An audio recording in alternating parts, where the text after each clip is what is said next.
Assalamualaikum sahabat yang budiman. Kali ini kita bicara mengenai sejarah. Saat ini kita akan menceritakan buku yang menarik berjudul Api Sejarah Jilid ke-1.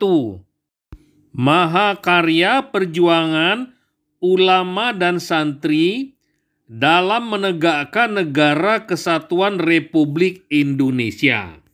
Karangan Ahmad Mansur Suryanegara. Penguasaan pasar.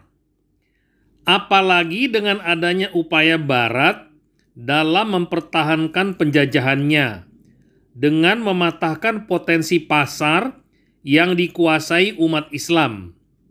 Tidak hanya datang dengan memakai organisasi niaga, Verenigde Oost-Indische Compagnie, VOC dari Kerajaan Protestan Belanda, dan East Indian Company atau EIC dari Kerajaan Protestan Anglikan Inggris, serta Compagnie des Indes Orientales atau CIO dari Kerajaan Katolik Prancis. Namun juga berusaha keras untuk mematikan kesadaran pemasaran dengan jalan mematahkan kemampuan umat Islam dalam hal penguasaan pasar, baik dalam pemasaran melalui jalan niaga laut atau maritim dan pemasaran di pasar daratan. Dengan kata lain, menciptakan hilangnya kemauan umat Islam sebagai wirausahawan ataupun sebagai wiraniagawan. Ditumbuhkan keinginannya hanya menjadi punggawa atau pegawai penjajah. Dalam upaya menghilangkan kesadaran pemasaran dari umat Islam, yang demikian itu, penjajah Barat berusaha pula menguasai sistem penulisan sejarah. Mengapa? Karena dari hasil penulisan sejarah akan berdampak terbentuknya citra dan opini masyarakat jajahan tentang kisah masa lalu yang dibacanya. Ditargetkan dari hasil bacaannya akan menumbuhkan perubahan sistem keimanan dan tingkah laku sosial politik dan budaya selanjutnya yang memihak penjajah. Misalnya, Wali Sanga sebagai tokoh penyebar ajaran Islam didistorsikan atau diselewengkan sejarahnya dengan penuturan dongengnya seperti tokoh Islam yang tidak mengenal syariat Islam. Dituturkan para wali sanga masih menjalankan ajaran Hindu, masih melakukan bertapa atau berpuasa patigeni tanpa makan sahur dan berbuka, bertapa di gunung atau di hutan atau di pinggir kali dalam waktu berbulan-bulan atau bertahun-tahun, hingga tidak sempat lagi menjalankan sholat 5 waktu. Didongengkan juga karena Wali Sanga sebagai tokoh Islam yang sudah makrifat tidak perlu menjalankan syariat Islam. Para Wali Sanga juga dituturkan sebagai pemimpin umat yang tidak memahami nilai-nilai kewiraniagaan atau kewirausahawan Islam.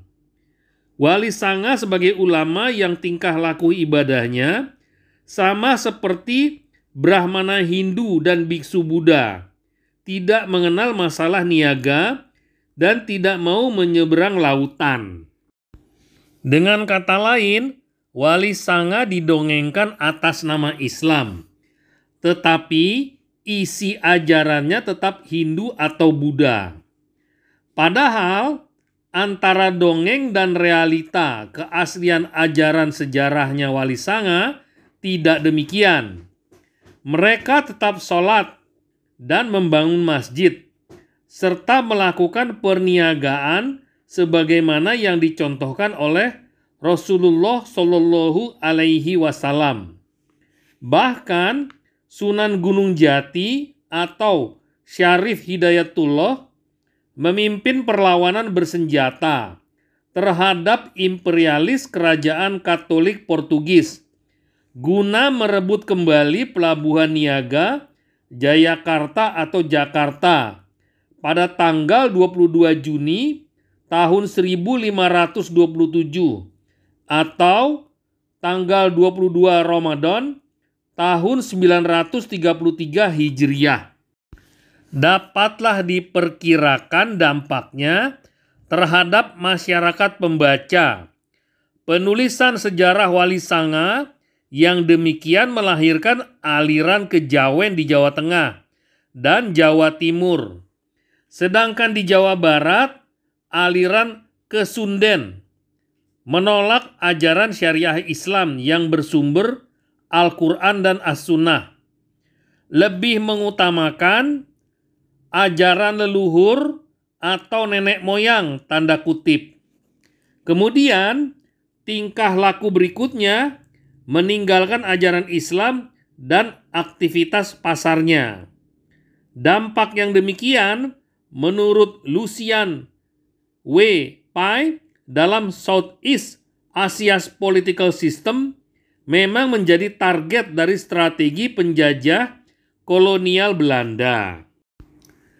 Target lain yang diharapkan oleh pemerintah kolonial Belanda, hilangnya kesadaran umat Islam dalam menguasai pasar.